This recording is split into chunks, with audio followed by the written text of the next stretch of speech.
안녕하십니까. 오늘은 2025년 3월 17일 월요일입니다. 네, 꽃샘추위가 찾아와서 엄청 날씨가 춥습니다. 오늘도 난세의 영웅 흑행령을 아십니까? 244쪽부터 읽어보겠습니다. 참전 군인에 대한 예우와 보상. 모병제가 시행되는 미국의 전투력은 세계가 인정할 정도로 대단하다. 여기에는 미국의 참전용사에 대한 극진한 예우가 큰 몫을 한다. 미국은 군인이 전쟁 중에 사망하거나 부상당하는 경우 애국 영웅 대접을 하고 충분한 보상을 한다. 설령 교전 중에 희생당하더라도 유족에게 상당한 보상금이 나오므로 가족을 걱정할 필요가 없다. 이러한 국가적 대우가 군의 사기를 진작하고 군인들의 애국심을 고양하여 전투력을 높이는 동인이 된다. 징병제 하의 군인들은 강제로 징집된데다 급여도 극히 적으니 충성심을 내기가 쉽지 않다. 이러니 설령 총탄이 날아오는 전쟁터에서 징병으로 끌려온 군인들이 도망간다 한들 나무랄 수만 있겠는가.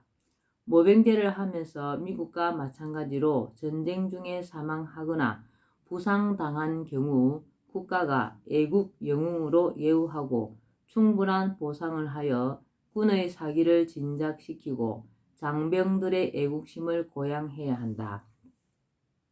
그렇게 되면 징병제 때보다 적은 숫자로도 더 강한 전투력을 발휘할 수 있는 군대를 만들 수 있다. 이러한 맥락에서 6.25 전쟁과 베트남 전쟁 참전 군인에게는 1인당 5억 원 정도씩 보상하는 방안을 고려하는 것도 필요하다. 더불어 파독 광부와 간호사들에게도 그만한 보상을 할 필요가 있다. 그들 모두 나라가 어려울 때 목숨을 걸고 희생하여 우리나라를 일으키는데 기여한 분들이기 때문이다. 5억 원 정도의 금액은 베트남 전쟁 참전 군인들이 국가로부터 제대로 받지 못한 급여이다. 우리 정부와 미국 정부가 한국군의 월남 참전을 놓고 협의를 할 때 우리 정부가 내세운 참전 조건 중 하나가 한국 군인에게도 미군과 동일한 급여를 제공해 달라는 것이었다. 그런데 당시 우리나라는 막 경제 개발을 시작하는 중이라 막대한 돈이 필요했기에 미국으로부터 제공받은 급여의 10%만 참전 장병들에게 지급하고 나머지는 경부 고속도로를 건설하는 등 국가 건설과 경제 개발에 모두 사용했다.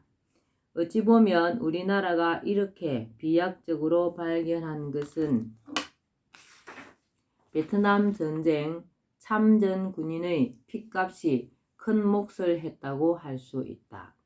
그런데 오늘날 우리나라가 이렇게 잘 사는 국가가 되었는데도 불구하고 베트남 전쟁 참전 군인의 급여를 떼어먹는 채 돌려주지 않는 것은 있을 수 없는 일로 그 돈은 마땅히 돌려주어야 한다고 본다. 그리고 6.25 전쟁 참전 용사에게도 그에 준하는 보상을 해주는 것이 당연하다.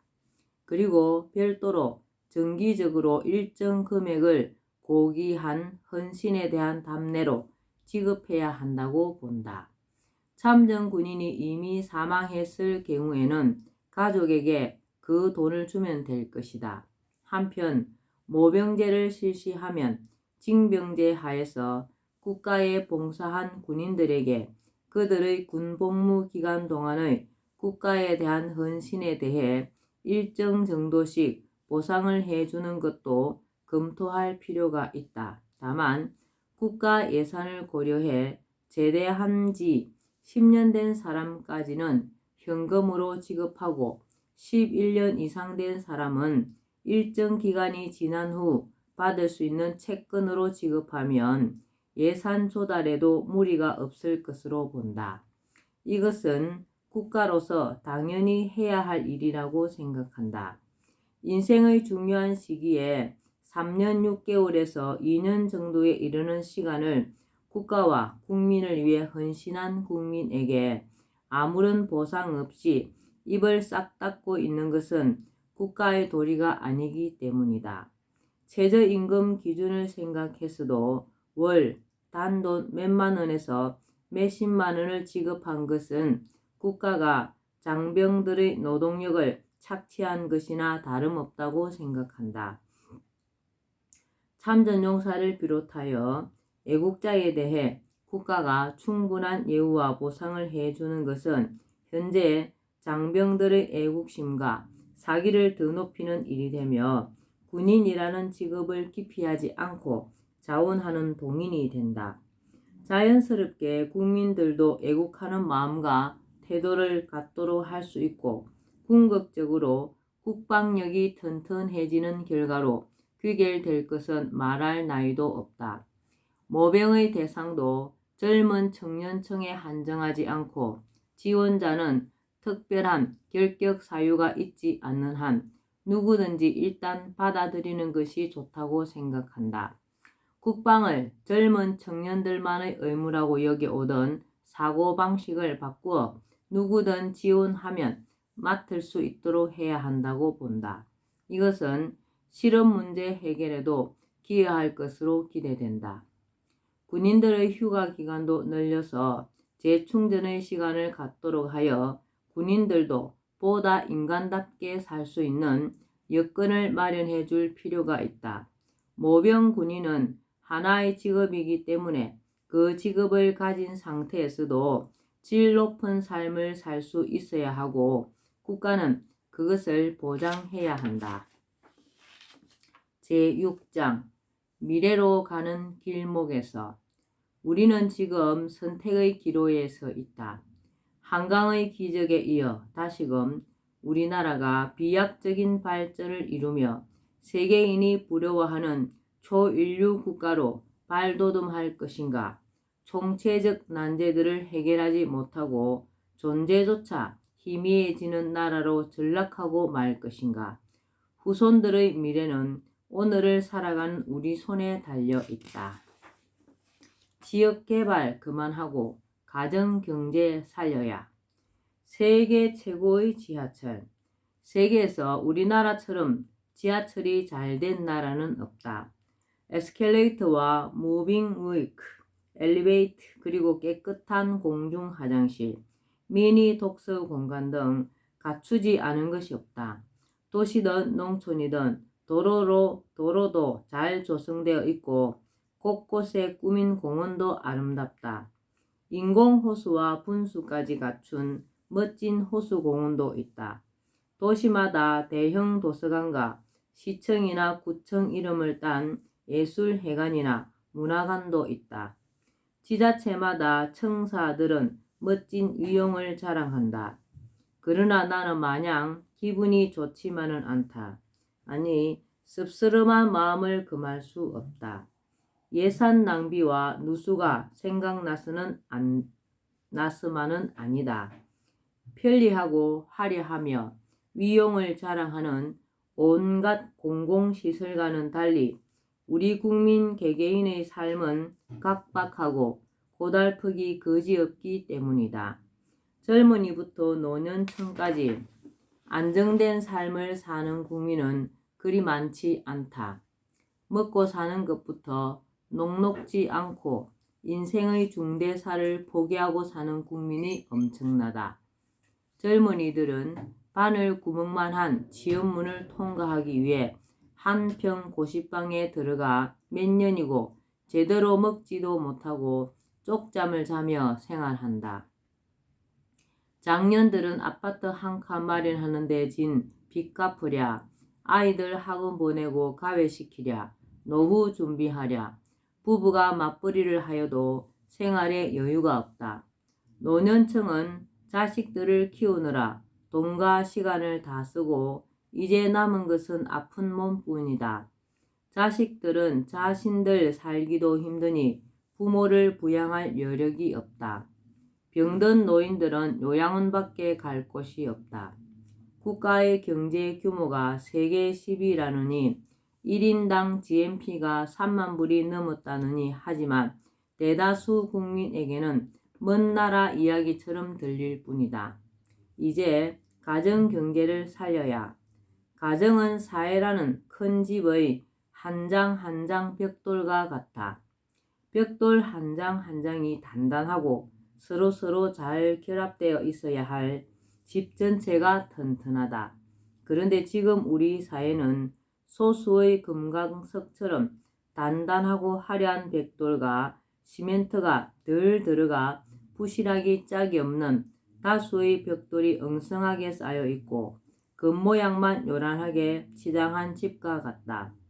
겉모습에 아무리 돈을 들여 화려하게 치장해도 속이 문제인 집은 언제 무너질지 모르는 불안한 집이다.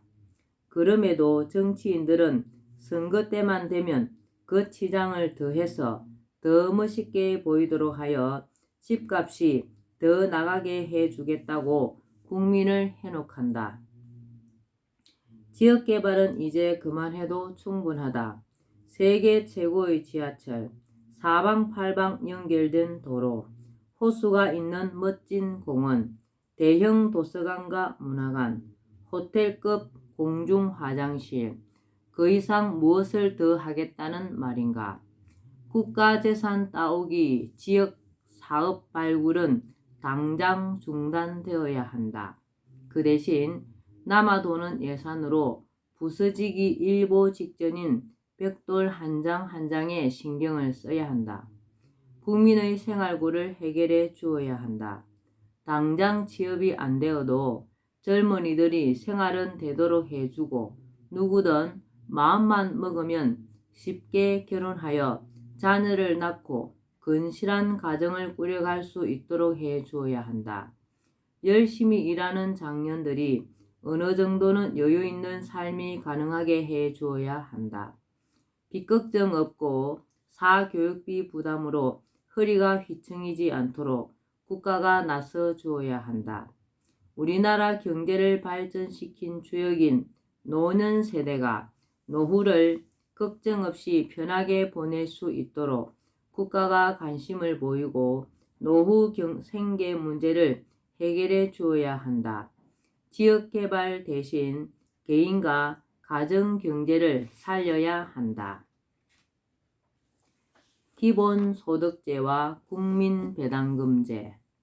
바야흐로 인류 문명은 4차 산업시대로 접어들고 있다. 4차 산업혁명은 인공지능 AI와 로봇기술, 사물인터넷, IoT, 드론, 자율주행차, 가상현실 VR 등이 주도하는 차세대 산업혁명이다.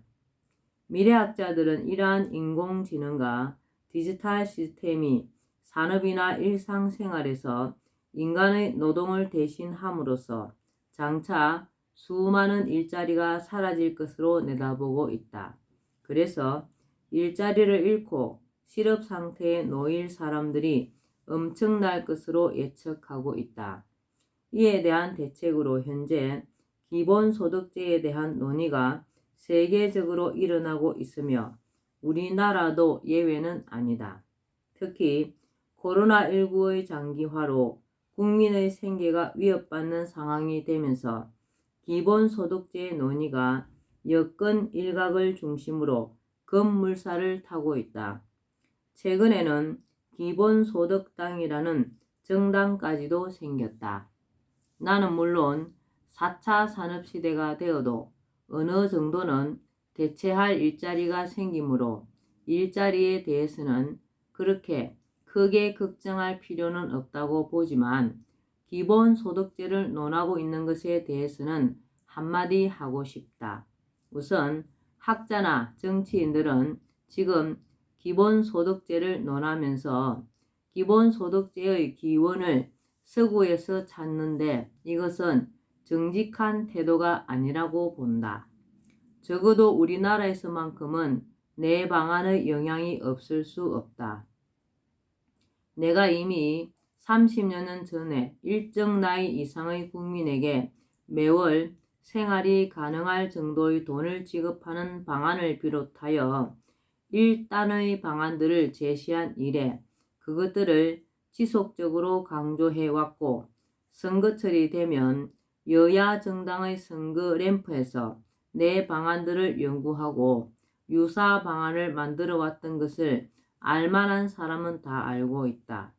사정이 이러한데도 기본소득제를 논하면서 내 방안이 구체화된 국민배당금제에 대해서는 한마디 언급 없이 기본소득제가 마치 서구의 제도인 것처럼 말하는 것은 솔직한 자세가 아니라고 생각한다. 예. 오늘은 난세영웅 흑행령을 아십니까? 여기까지 말겠습니다. 오늘도 흑행령을 많이 부르고 알려서 하늘의 복을 많이 짓는 행복하고 즐거운 하루 되시기 바랍니다. 감사합니다. 흑행령, 흑행령, 흑행령.